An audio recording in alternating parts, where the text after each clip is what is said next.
What if the toughest moments of an athlete's career hold the key to understanding true leadership, resilience, and finding your purpose beyond the game? Today, I'm honoured to sit down with Corey McKernan, a name synonymous with grit and leadership in Australian rules football.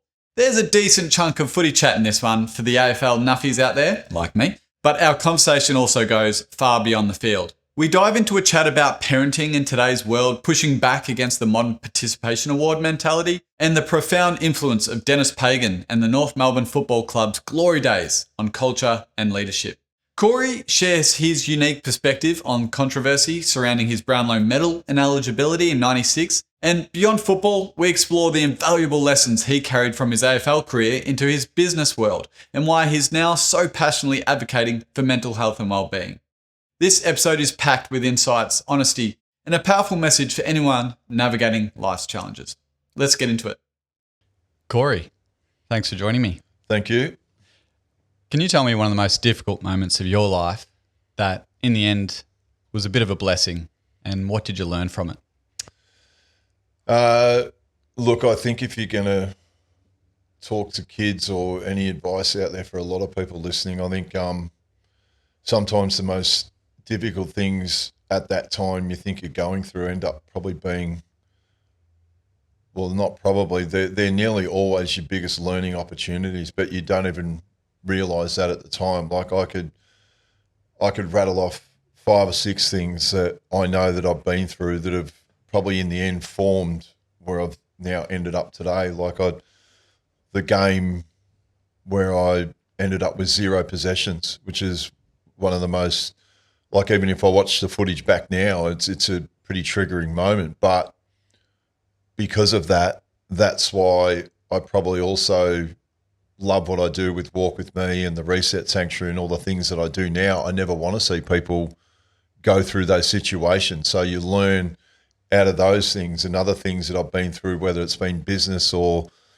even in football itself. Like when I think back to even at Carlton, like there was, and again, I always talk about this from a Walk With Me perspective because it's such a great learning, but you talk about players that, I know it was recent, like not so much this year, but the last couple of years when they talk about booing players, well, I tell you what's worse is if you get Bronx cheers off your own fans, that's worse. And I actually got that at Carlton, and I know Tom de Koning actually got that the other week. Like, you know what I mean? You think about it, if you're a player playing the game and you train and you play and you do everything that you do, you can handle, like I said, I think when you get booed by the opposition because you understand the difference, but when you get that Bronx cheer, and I still remember that was a horrible moment in my footy career, but it was also became a great moment because after that, it was I then put some things in place and came back and ended up winning the Carlton Best and Fairest on the back of that. You know what I mean? So was that 0 possession game you're sort of talking to, or a game where you were getting those Bronx cheers? Oh, 2 different games. Oh, like, 2 different, yeah. 2 different games. And that's what I mean. You'd say, I think if you're going to, and in today's environment, maybe with kids, and I'm not the biggest fan of when they, like, we don't keep score, that's crap. Like life, everyone keeps score. There's a winner and a loser and everything. Okay. So I play footy in the backyard with my son. He's 5 years old. And we were playing, we keep score, and he loves that part.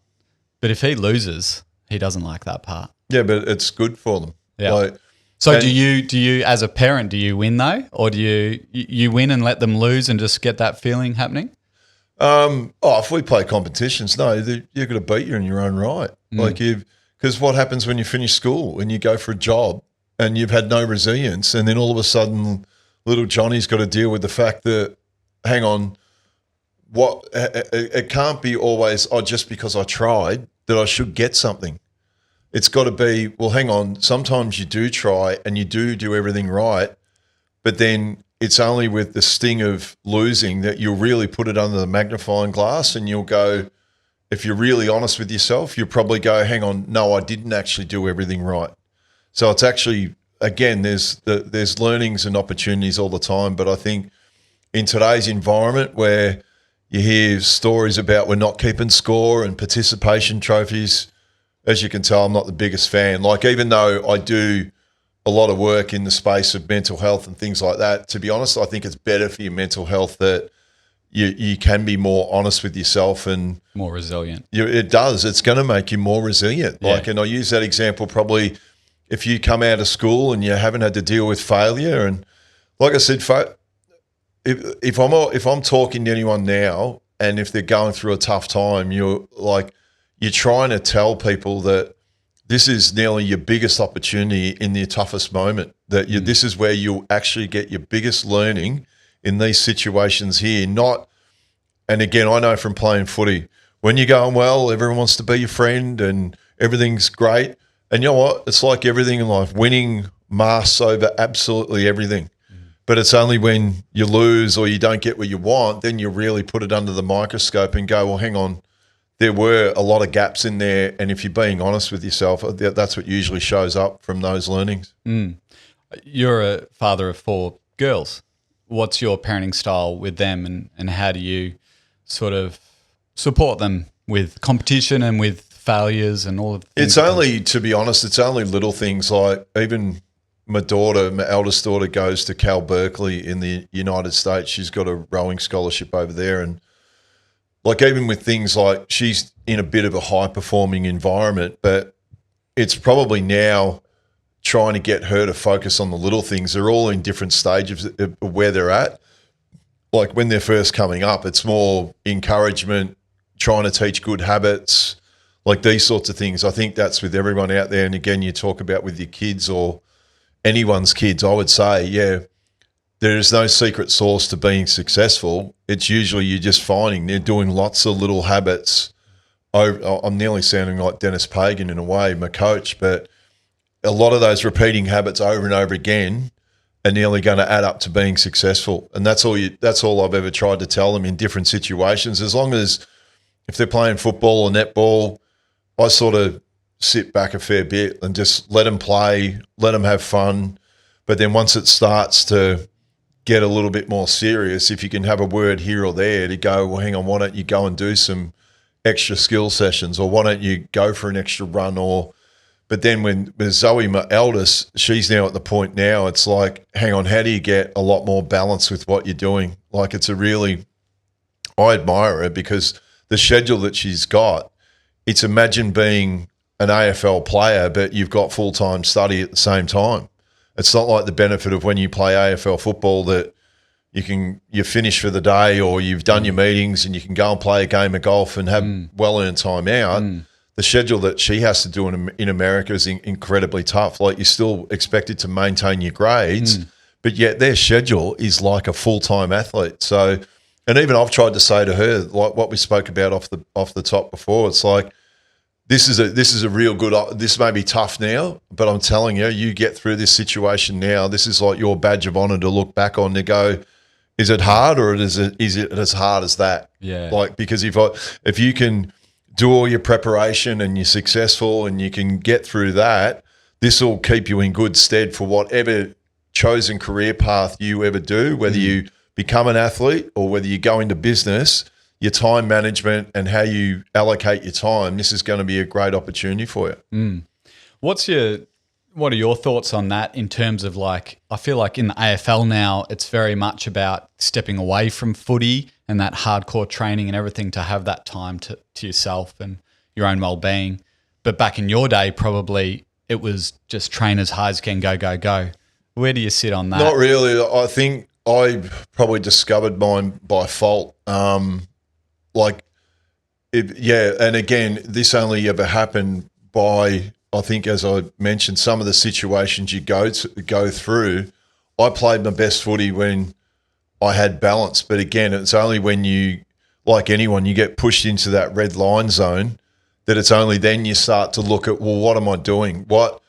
Everyone's, whether you play footy or whether you're here at work, I bet you I could, if I said to you, you come up with whatever during your best balanced week at work or at home, you would have balance in your wheel.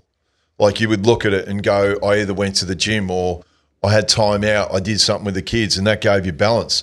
That was the same with me playing football. I was someone that I had to have fun playing footy, But whenever I got the balance out of whack that I was footy, I was I was no good. Right. So I had to make sure in my wheel of being balanced that it had to have, the footy was a decent aspect. I knew my preparation was as good as anyone's. I know that. Yep. But then what I had to do is I had to have work outside football. What were those things for you? Well, I during that time, they're no longer called, they're called TLA now because Craig Kelly's bought and sold it many times. But that was when they were elite sports properties. They were an events and management group. And then I decided that I wanted to get into events. So Craig Kelly was my manager and he said, well, you can come in here and it was the best thing I ever did. And again, if you said this to a lot of kids nowadays, go and work somewhere for free to find out whether you like that career, there'd be a lot that probably wouldn't even do it. They want to know, well, what am I going to get out of it? What am I financially going to get out of it? Yeah. But for me, having that balance in the wheel was absolutely critical. And again, it's a great lesson for anyone in life or sport or whatever, just to have that framework to go, hang on, if I put everything in one basket, I'm not going to perform at my best. But I know what I did from a footy perspective. I had to have, the footy was vital and doing all the things I had to do there, but then I had work outside of footy. I had to be playing golf. I had to be spending time with my mates, go around, see family. All of a sudden, you can see what I'm saying, that there's a lot more balance in that wheel. But whenever I got it way out of whack, that I wasn't playing golf, I wasn't working, you can see how much time on my hands I'd have just to think about footy. So it was a weird way of, well, it's not weird, but when you think about it, whenever I just focused on the one thing was what I was playing, I was no good. But when I got some time out and got some balance in there, that went better. Yep. Now we've dived straight into the deep end with a lot of these subjects, but to provide some context to some viewers who may not watch a lot of AFL or know a lot about that, can we rewind back to the days where you're a great young golfer, I believe, and Dennis Pagan somehow found out about you and was knocking down your door to try and play AFL footy. How did that all come about? Can you describe what happened there? Well, the simplest way to put it is that this is when they then still had the zones in Victoria, and in our zone, North Melbourne ran our school zone. So it was like a northwestern zone, which was like Gladstone Park, Tullamarine. Thankfully, it didn't fall into Essendon because I never liked Essendon. But North Melbourne ran all the school games, and so when in year 10 and year 11, even though I was playing golf, I played footy at West Meadows from when I was 5 till I was about 12. Then I stopped playing footy altogether, and the only way I then played footy then was playing school footy because I knew I was going to get a day off as well. So I wasn't totally stupid. But then it was only when I got to, 17, 8, year 11 and 12, that then North Melbourne, I bobbed up on their radar playing school footy.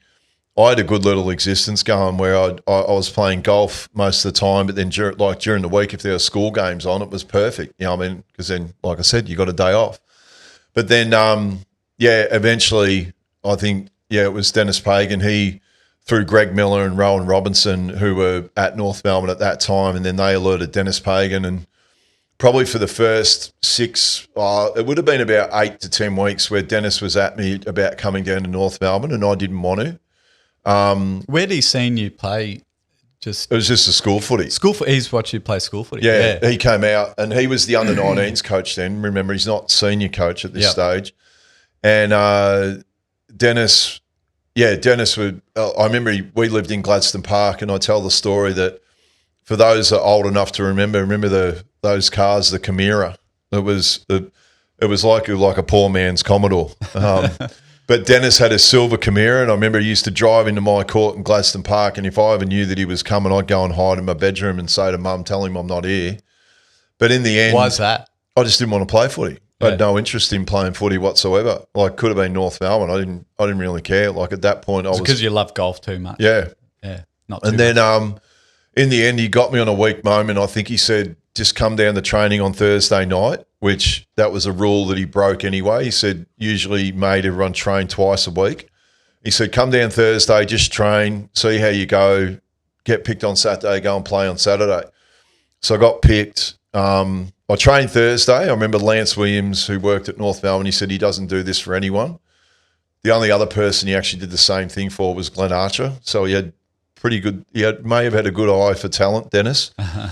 And so I went down on that Saturday. I think I kicked 5 goals in the first quarter, and then it ended up kicking 11 for the game. Nice. I remember Dennis said to me after the game, which he was right to this day, it was one thing he was genuinely right about. He said, you know what, son? He goes, you probably won't kick 11 goals ever again. And guess what? He was right. But no, look, it was look, I put it like this. I played footy because I was good at it, but I played golf because I loved it. You know, I mean, there were two different things. I don't ever regret going to play AFL footy, of course, because we played in 2 premierships and got to do what we do. But people often ask me, do I regret it? No, I don't regret it, but I would have liked to have thought with my mindset and the way I was. But again, you don't know. Like, you literally don't know the lessons and the mindset I learnt out of footy. Would that have happened if I would have, with the types of things I know now, I don't know whether going to golf and that next level, whether you would have been armed to do that like football made you, if that makes sense. You know what I mean? All right, a quick word from one of our sponsors, and then we'll get right back to the show. Today's sponsor is... it's me, Tom from Raw Lens. At Raw Lens, we create impactful video and stills content that captivates your community. If you're a business, organisation or individual with a message to share, then let's chat. Book your free Creative Spark session today at rawlensmedia.com. Let's bring your vision to life. Okay, back to me in the show. Do you think there's a big contrast too, isn't there, between the two sports? Golf is quite individual. Of course, there's people around you, but footy is very much team sport culture. Yeah, I know. I remember there's one year I went to the US Masters, and I remember it was Stuart Appleby from Victoria. I remember Stuart Appleby, and I remember standing on the first tee, and I was with Steve Bann, that was Stewie Appleby's coach. And I just thought how much of a unique situation compared to playing football of you're on the final, and this is on the final day, is at Augusta National. Doesn't get any bigger. Like, you're playing in the final group. And I thought, what a vastly different mindset. Like, whereas football, you can go out, like the start of the grand final, you can get a lot of that tension out. You go to the Melbourne show, maybe.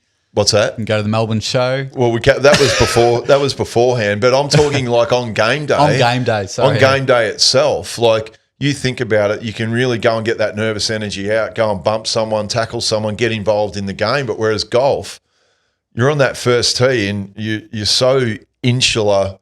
Like, the special type of mindset it would take to do that is incredible. And I remember saying that one year when Stuart Appleby played in the final group and unfortunately didn't win, but you can just see how much of an internal game like golf would take from a mental capacity.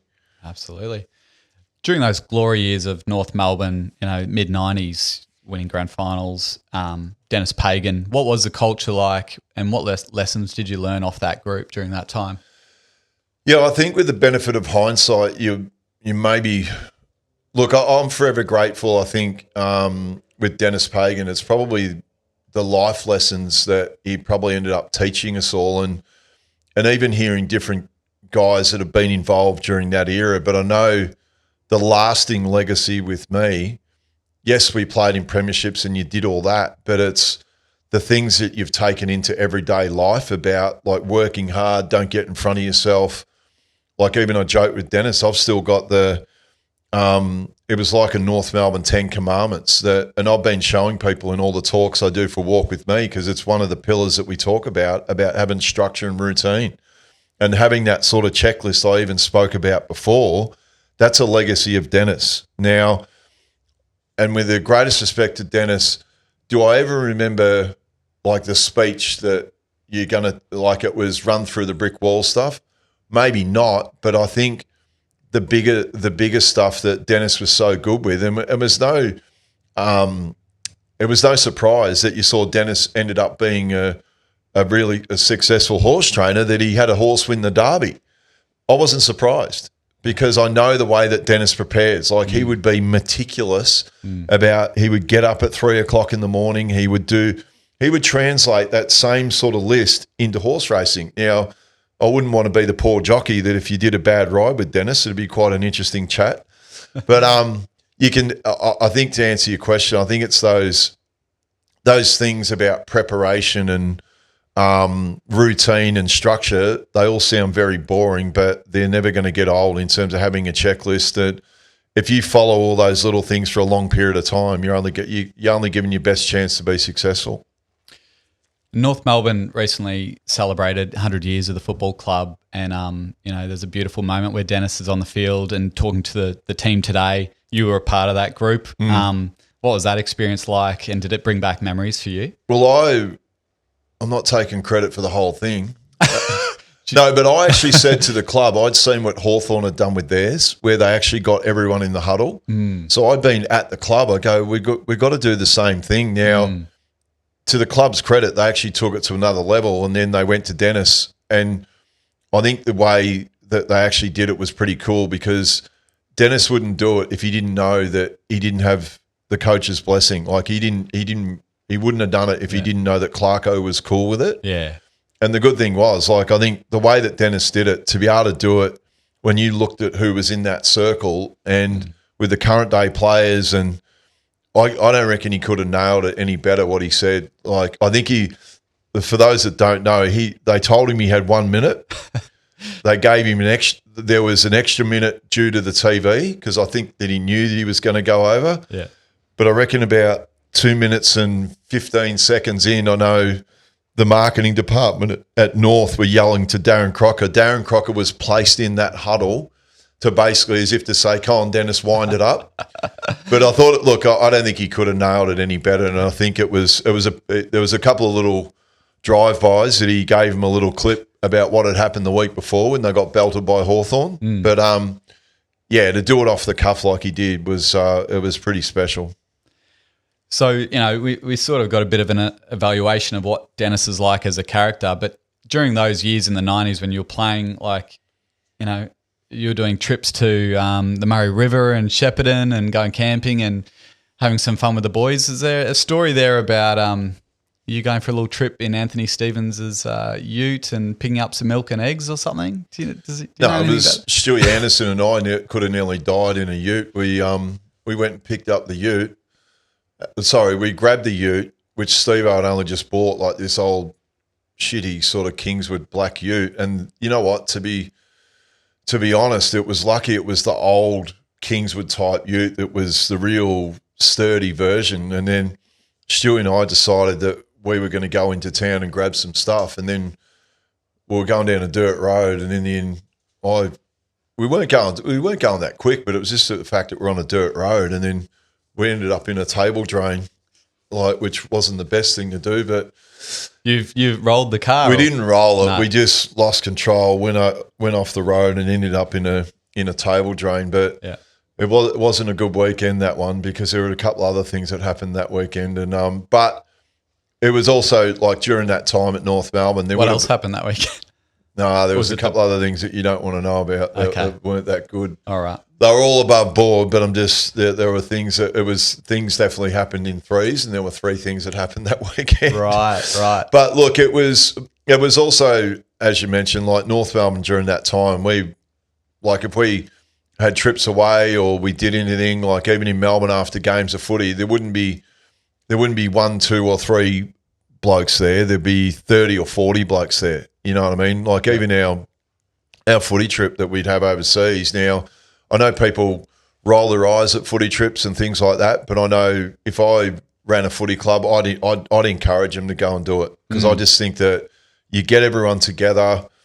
Yeah, I know there's alcohol involved, and yes, you don't want them to do anything stupid, but it's like during the week, I could play footy with you for the whole year and not know hardly anything about you or anything like that, or I could think, oh, geez, he's a bit of a dill, but then once I go away on the footy trip and have a few beers with someone, it just makes it easier when you go back that following year, that all of a sudden you feel more part of it, or you've got something you can have a chat to someone about. So I moved up from Victoria, like many of us have up here, and I joined the Caloundra Panthers footy club down the road, and first night out, with a bunch of 20 guys and an instant friends in a lot of ways like that. And I think footy clubs are great for that sort of thing, for sure.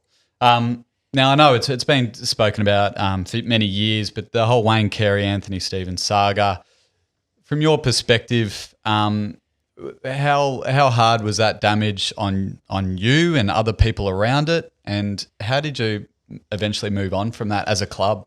I don't. Look, I think with the whole thing, I was, to be honest, I was very neutral with the whole thing. I just went, it has nothing to do with me. They're both my mates, and I sort of stayed right out of it. You know what I mean? Yeah, it's just disappointing that but also, you know what? I'm at the point now that if we have anything, if they can't be in the same room, I actually don't care anymore. Like I've gone beyond it, that it's, I think, been too much of a disruption over the journey. I'm incredibly sympathetic to, I think, both parties, in particular to Steve-O. But now I'm at the point now where I'm like, if you guys, you're more than welcome to come, but if it's going to cause any between you two, you sort it out. Like, but because is it at that point now where it is okay? Oh, look, I don't think it's ever going to be great, but I think where I'm at now, like we're talking next year that 1996 is the 30th year anniversary, and you want everyone there. But here's the thing: if they feel that there's anything going on, I don't want to buy into it anymore. I don't want it to impact on all the other people at the football club and us, like being able to connect together. Yeah. So it's more as don't give it energy, leave it alone. It's not. Well, yeah, but even look, you're just at the point now that it's. Look, I understand it can be a sensitive topic, but that's for them to address. It's not. It's nothing to do with me. You want everyone involved, but it's reached a point where you go, well, if that can't happen, okay, you two do your thing, but all of us want to catch up because it's a pretty special time and pretty special thing that we got to do together. That's obviously one of the biggest headlines of that time, you know, winning grand finals, the Wayne Carey, Anthony Stevens saga. And of course, in amongst that, you had a great year. You had a Brownlow winning year, apart from the fact that you were suspended. How did you take that? How did you move on from that? And what did it feel like on the night, I guess? Never ever cared about it. It's actually, that whole week is probably the best week of my whole life, just because I wouldn't say the best week of my whole life. I think the way I handled it ended up probably being one of the best things I'd ever done, because on the weekend, on the Saturday before the Brownlow, I hurt my knee in the prelim final. Monday, the Brownlow happened. Tuesday, go to training. For those that don't know, I actually have got a Brownlow medal because Anthony Rock and Wayne Carey stopped at McDonald's, and McDonald's had a promotion that year that if you bought a meal deal, you could pick all these medals, like a Coleman and all these different medals. They got me a Brownlow medal with a blue and white ribbon through it. So I have got a Brownlow medal. You still got that today? Yeah, it sits with my premiership jumper. Nice. Yeah. And to be honest, it probably means nearly more coming from your mates than what it does from the umpires. Like, you do, and I don't say that people could sit back and when I say this comment, they go, oh, you're just saying that because you haven't got one. But it is interesting. We spend the whole year abusing people, and yet we put so much kudos in what they think on one night. Like you do have to laugh at the situation that it is. But I agree. I think it's a shame we give all this kudos to that award, and it's not quite measured. I just think now, I think it's no good from an award point of view that only 10 people are capable of winning it. That's the point we've reached with the Brownlow now. And for those that are out there watching, gamble responsibly. But if you ever want to have a bet on Brownlow, there's all these criteria that has happened the last 10 years. If you're a midfielder, tick. If you're a midfielder that has 25 possessions plus kicks, goals, just lock them in for 3 votes.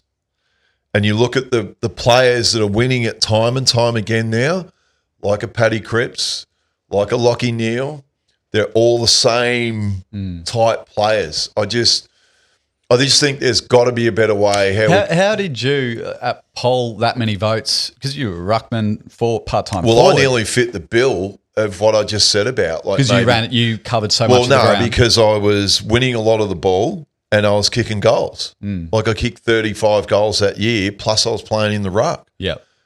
That's the criteria. If you fit that criteria, you're going to give yourself a huge chance. Imagine, so when you look back over time, Jason Dunstall kicked 146 goals in 1992 and didn't win it. That's a lot of goals. And then I imagine this one. So Paddy Cripps won the Brownlow with 45 votes, didn't he? Yeah. Or even Dustin Martin, those years that he won with 30s, right? Put this in the context. I had to interview Lee Matthews one day, and whilst him and Wayne Carey, arguably, they could be the greatest players ever. Gary Ablett Sr. for mine. But I did see the stats on, not that I'm stats driven, but you did imagine this in today's environment if someone did these stats. 1977, Lee Matthews averaged 28 possessions. So 600 touches for the year. Pretty good year. Sounds like a lot. Do you know how many goals he kicked? Oh, Lee Matthews. Did he kick 30, 40? You're not even close.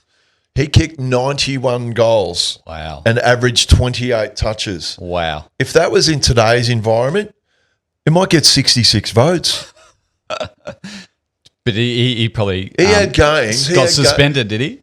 No, he didn't. Didn't he? No, he had games in 1977, right, where he'd have 35 or 40 touches and kicked 8.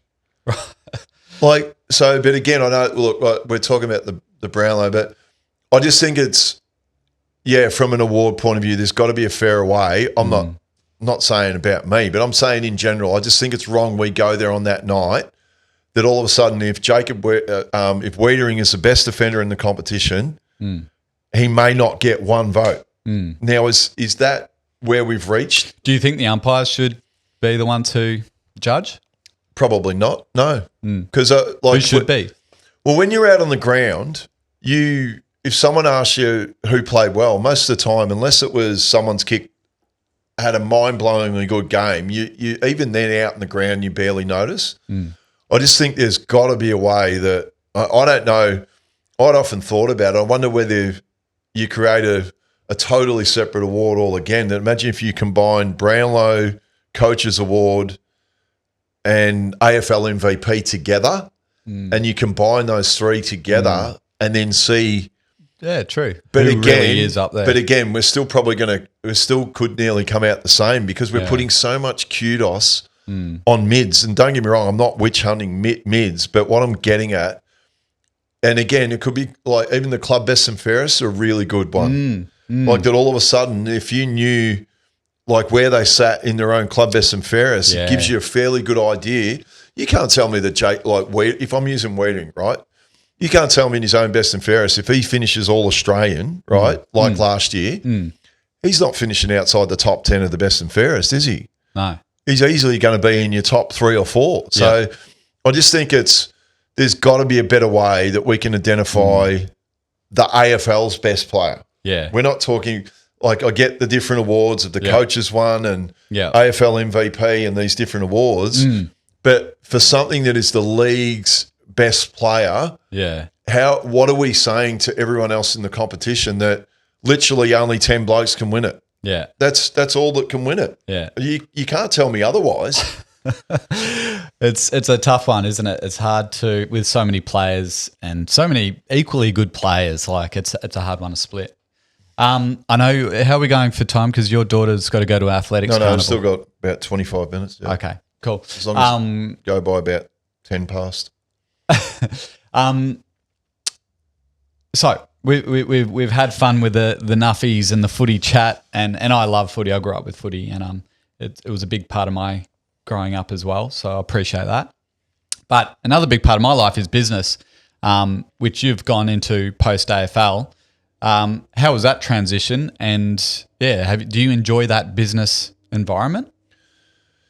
Yeah, I do. I think again, it's a blend of all the things that you've meshed all together of, there's parts of footy when people say, oh, is it transferable skills? Yeah, I think there are, in terms of your structure and in particular now, when I've now got sort of 2 or 3 business ventures up and running, it's really shone a lens on your targets and your strategy. And again, it's stuff that you talk about in footy, like your targets, your strategy, your structure, your routine, your regular check-ins. How are we going? Like they could be like quarter time breaks, half-time breaks, review the game, like all these sorts of things. So just on that, I've got one business and that's a handful.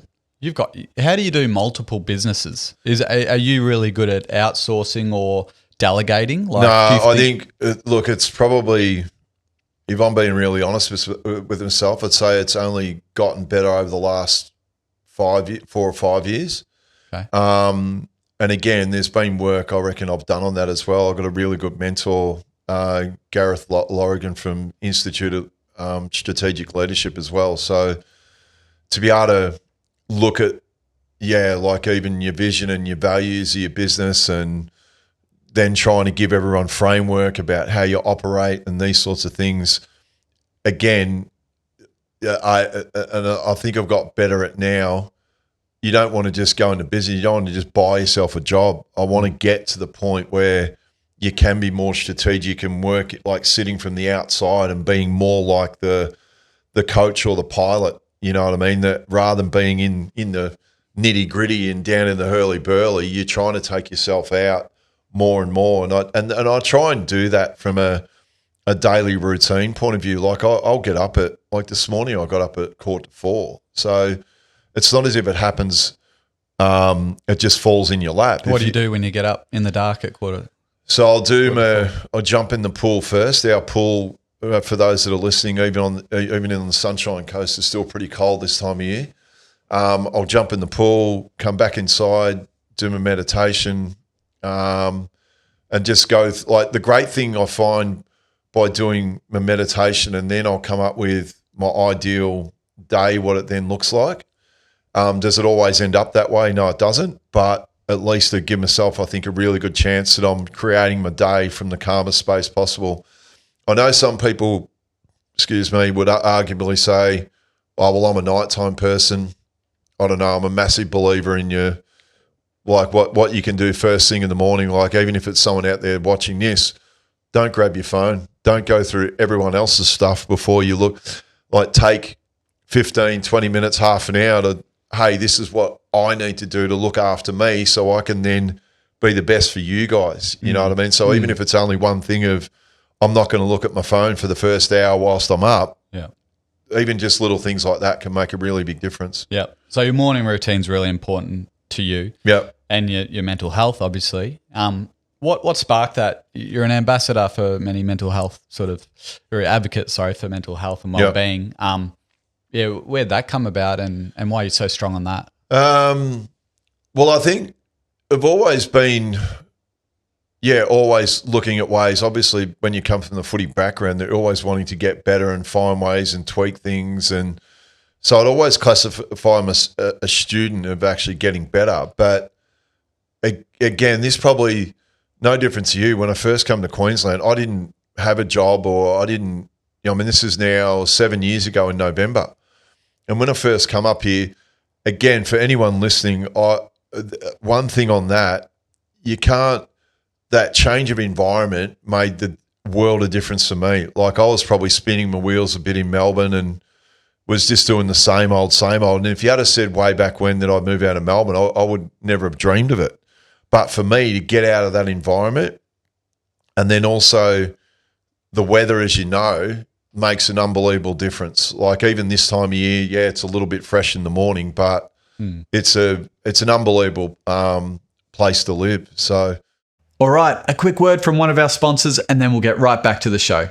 Today's sponsor is, it's me, Tom from Raw Lens. At Raw Lens, we create impactful video and stills content that captivates your community. If you're a business, organization, or individual with a message to share, then let's chat. Book your free Creative Spark session today at rawlensmedia.com. Let's bring your vision to life.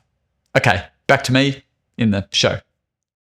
So just on that, and we'll come back to mental health, but do you have visitors? I'm sure you've got visitors from Victoria and Melbourne who come up each year to get that breakaway. Well, this is the thing, and that's what you notice.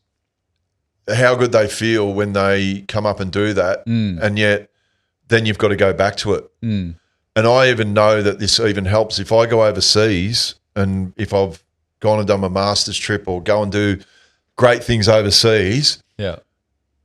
This is the other thing I've found. When I come back to the sunny coast, you don't dread it as much. No. And the fall afterwards, invariably, when you've been away and I'm back home, I've found it so much easier when you come back to this.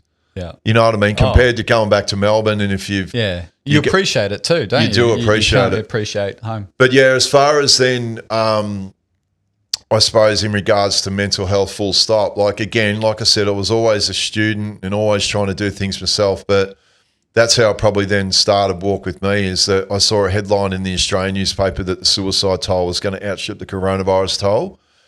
I will put my hand up. I was never, ever a fan of COVID and everything like that. I'm not a tinfoil hat wearing conspiracy theorist, but I just went, no, I'd rather back in my own health over being told what to do and how to behave and everything like that. For me, I felt like it was the biggest missed leadership opportunity in the history of the world, because did any leader stand up and they were amazing at telling us everything we couldn't do.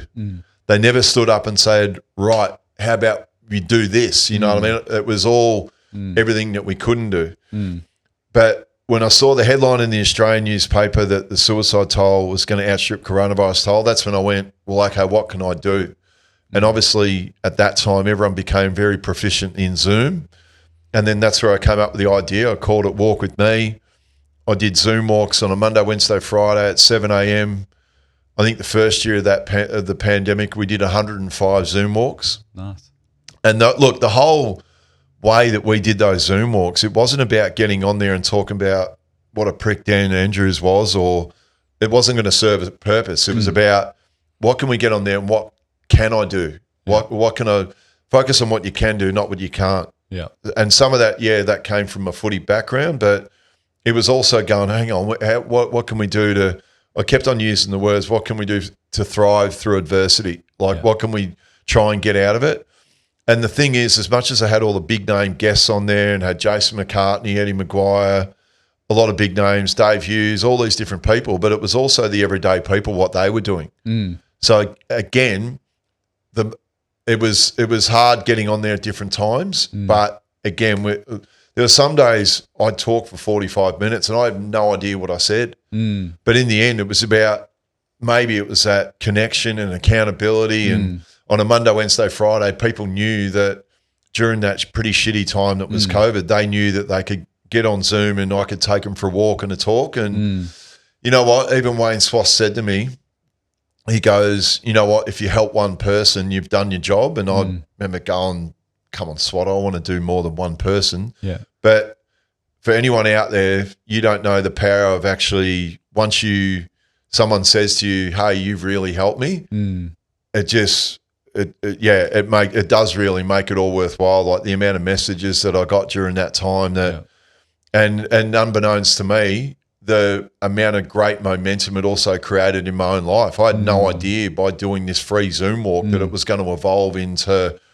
like, now Walk With Me as a not-for-profit and all these other things that spun out of it, like the Reset Sanctuary, which I know you're probably going to ask me about. Yeah. I probably wouldn't have done that, because I had all this great momentum and the number one thing, it was about how am I going to help other people. That was my whole why with the whole thing. How am I going to help people get through this shitty time? And thankfully, at least I felt like I was really helping out. That, put it this way, on a Monday, Wednesday, Friday at 7 a.m. doing the walk in Queensland was a little bit different to the walk in June, July in Melbourne at 7 a.m. So there'd be days I'd get on there, like you go into June, July and it's pitch black at 7 a.m. So it was, look. What are you talking about? What sort of conversations come up? It was, honestly, it was just, again, what can we focus on what you can do with all your habits? Like whether it was like all the things that we've ended up, that we've made pillars out of Walk With Me about movement, like movement's exercise, like the importance of getting moving and whatever version that was.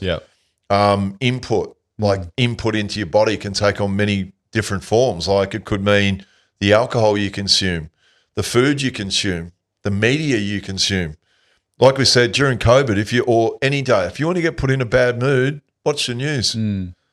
What are your, just on that, what are your rules with your kids and being on phones and things like that? Like everyone, because it is dangerous out there. Yeah, I know, you're losing the battle. Like, I think all you can try and do is you're trying to minimise it. It's like everyone. You're not perfect. Like to say to kids nowadays, you're not going to have any screen time whatsoever. You're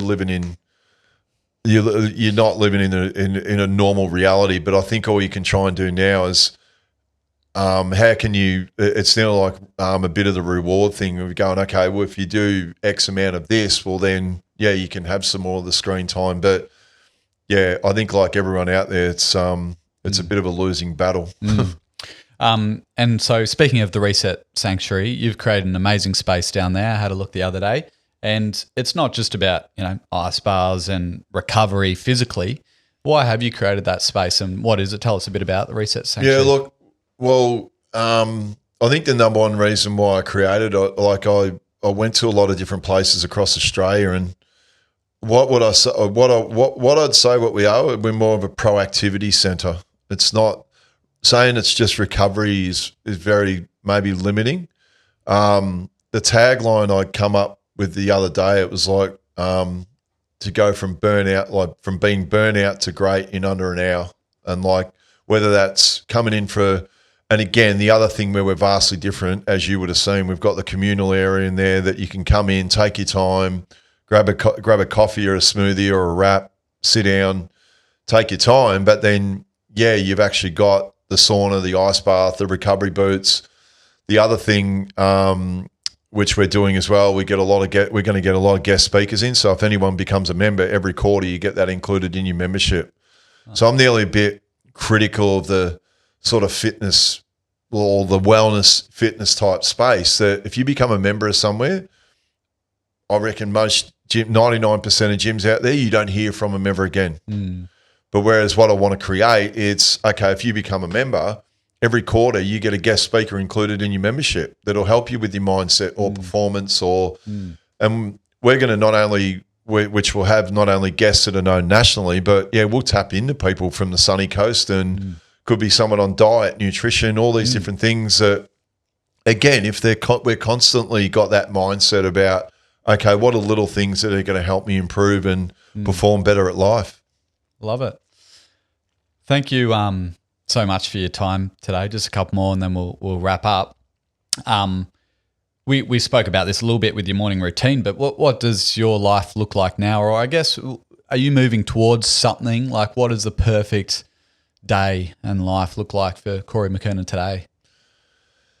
I don't think there is any perfect day. I think, like I mentioned before, I think all you want to do is having the real ideal balance. The only thing, like I'm lamenting now that I am going to change before the year's out, is that I do want to play more golf. But again, I'm not saying I want to go out and play every single day, but and especially as you know, with the weather really about to turn and the sun, for the people that come up here, that's the one thing that probably shocks them in, November, December and January, when we've got the kookaburras at the back of our house and the first kookaburras at 4 o'clock and the sun's up at 4:38. Yeah. You really got no excuse not to go and play golf. So that would probably be the only thing. It's just more having a bit more of that balance. And especially, as we said, I think I'm getting better at the balance across all the platforms that I'm involved in. And to be honest, you try and actually use the technology for good. You know what I mean? Like, how can I use more of the technology that frees me up, that I want to do more stuff like this, that you feel like you have got more time to do more content or connect with more people or play more golf. So that would be my only thing. Love it. And last question, I ask all my guests this, and where is it that you are at most peace? Where I'm at, we're at most peace. It can be an activity, it can be a location, it can be, what does it look like? Where are you at most peace? No, I think what I do, and again, it's on maybe that in your environment. So because I'm obviously here on the Sunshine Coast, what I do, like at different times, I'll actually get my laptop and go down. There's lots of desks. For people that don't know, you can hunt them out, but there are a lot of desks and places you can go and work from. I'll often take my Bose headphones down the beach and smash away on my laptop. And it's such a great thing from an environment point to do. Like and again, I try and, if I need to do some real focused work and I've got a proposal, even though it's getting easier nowadays with ChatGPT, it's things that used to take me 2 or 3 hours. But even then, if you find that you really want to focus in, or you know that you've got to get something done, that's my advice out there. And I know that's what I do. I'll grab my laptop and grab a coffee and go down the beach for 2-3 hours and then just find a really good spot to work from. And it's a pretty good way of doing it. I wouldn't say I'm in total peace, but it's actually a really cool way of doing it, to break up your environment, and you feel that even afterwards you're not only purposeful, you've actually got some work done, but you actually feel better as well. But is that it's interesting, because when I ask that question, most people might say, oh yeah, meditating on the beach at 6 a.m. or, swimming in the Maldives. So for you, peace is actually like striving to produce something and do better. No, because I think for me, one of my pillars that I love doing, it's more the being creative. So if being creative does put me at real peace, like if that means, that could be anything. That could be coming up with a new flyer for the Reset Sanctuary, or I'm writing up content for the US Masters, or we're going into NFL season, so I want to have all our NFL products done in the next couple of weeks. But I'll really go into the zone when I do that. If I go down there, I'll put the Super Bowl on going through my headphones. You know what I mean? So, but again, when you talk about being peace, I'm probably at peace when I'm being creative. So, but I'll really go into it and do it properly, like where I'll go, okay, if I have to do Masters, I'll put on the Masters from this year with Rory on there doing what he's doing, because I'll feel like I'll really get in the zone by doing it. I love that. Thank you so much for joining me, Corey. I really appreciate your time, and awesome insights, and really cool to meet you. No, that's all right. Thank you. Hey everyone, thanks for watching the show. This podcast is truly a passion project for me and the small but awesome team behind the scenes. We pour our hearts into bringing you these honest and insightful conversations, but I can't tell you how much it helps when you hit that follow or subscribe button. The show gets bigger, which means we can expand the production, and we can continue to bring in amazing guests from all walks of life. Please help us to do this thing that we love, and hit that follow or subscribe button. We appreciate you being here. Thank you.